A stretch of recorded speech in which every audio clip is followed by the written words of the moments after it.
материалдык техникалык база боюнча мен мисалы класс аудиторияларды киргизген болчумун. Эмнегедир бул учебный площадь деген жерге, изилдөө аймагы деген жерге 0 болуп чыгып атат. Эмне маселе болуп жатат деген бир суроолор болуп жатат.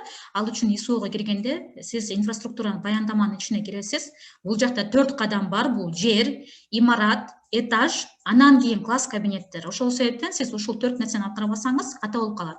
Мынакей мен этаждын ичине кирдим, этаждын ичиндеги кабинеттерди мен азыр текшерем.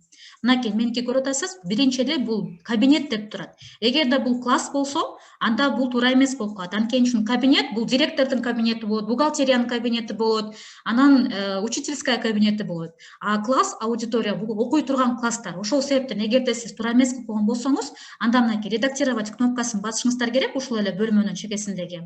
Бул жактагы мынакей түрүн өзгөртүү деген кнопканы басасыз, тандайсыз.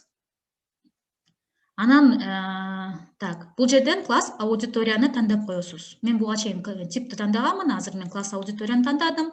Майыптарга жеткиликтүүлүгү барбы, жокпу? Мисалы, ал жака пандус, лифт жана башка нерселер барбы, жокпу? Эгерде жок болсо, жеткиликтүү эмес деп тандайсыз, сактоону басасыз. Азыр мен карап көрөйүн, меники өзгөртүүбү же жокпу?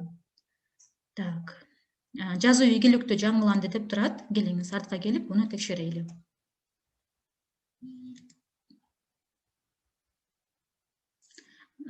Так.